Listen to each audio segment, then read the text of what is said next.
Welcome to your channel Preparation for All #64. Dear learners, it is your channel.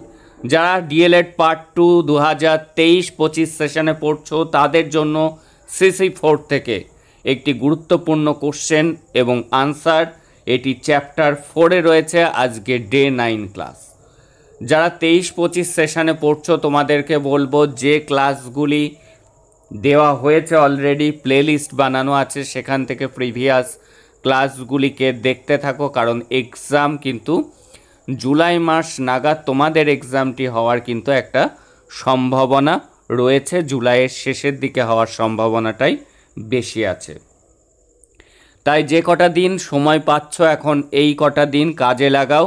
Concept clear থাকার জন্য তোমরা playlist থেকে যে ক্লাসগুলি already দেওয়া হয়েছে সেগুলিকে একবার দেখে নাও, তার সাথে কাছে যে বইটি রয়েছে সে বইটি তো অবশ্যই পড়বে। দেখো, আজকে চ্যাপ্টার 4 থেকে অনুসন্ধান ভিত্তিক শিক্ষণ সম্পর্কে লিখুন, অর্থাৎ এনকোয়ারি বেসড লার্নিং। তাহলে দেখে নেব আমরা। অনুসন্ধান ভিত্তিক শিক্ষণ হলো এমন একটি শিক্ষণ পদ্ধতি যেখানে শিক্ষার্থীরা নিজেরা প্রশ্ন করে, অনুসন্ধান করে, উত্তর খুঁজে শেখে। এখানে শিক্ষক শুধুমাত্র নির্দেশনা দেন, কিন্তু শেখার কাজটি শিক্ষার্থীরাই করে। এই শিক্ষণ পদ্ধতির দার্শনিক এবং মনস্তাত্ত্বিক ভিত্তি হলো নির্মিতিবাদ। এটি কিসের উপর ভিত্তি করে? অনুসন্ধান ভিত্তিক শিক্ষণ পদ্ধতি নির্মিতিবাদের উপর ভিত্তি করে। এমসিকিউ কোশ্চেনও কিন্তু গুরুত্বপূর্ণ। তাহলে এই অনুসন্ধান ভিত্তিক শিক্ষণ কি?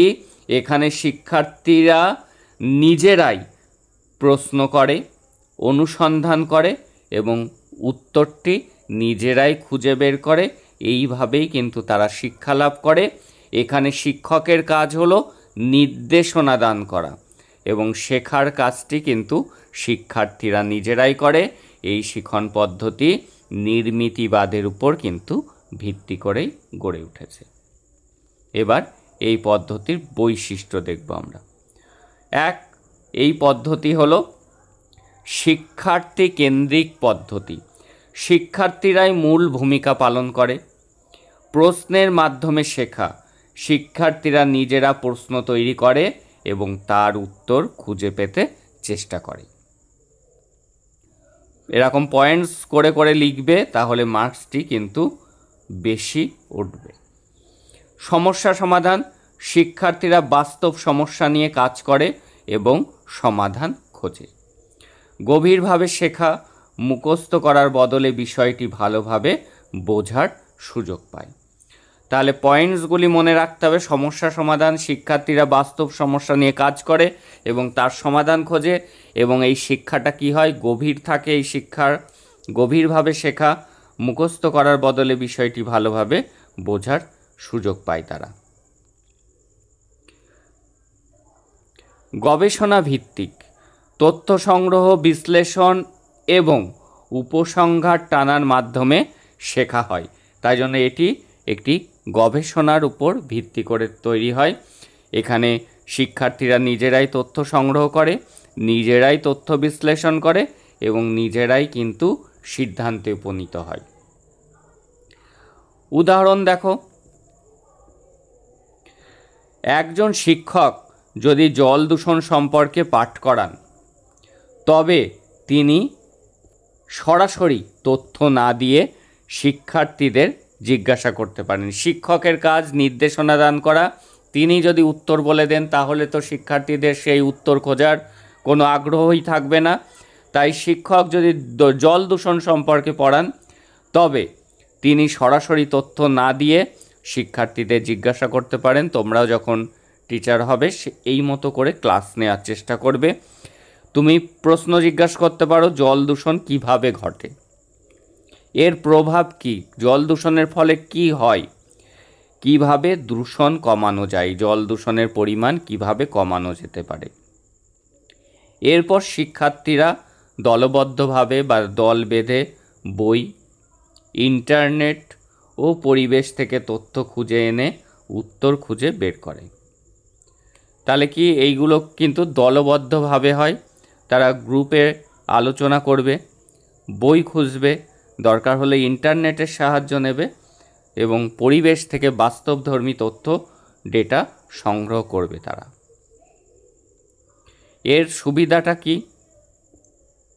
এর ফলে শিক্ষার্থীর কৌতূহল বাড়ে, নিজের মতো করে চিন্তা করার ক্ষমতা বাড়ে, দলগত কাজের ক্ষমতা বাড়ে, শেখার প্রতি তাদের আগ্রহ বৃদ্ধি পায়।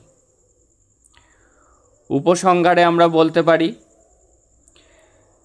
অনুসন্ধান ভিত্তিক শিক্ষণ পদ্ধতি শিক্ষার্থীদের সক্রিয়ভাবে শেখার সুযোগ দেয়।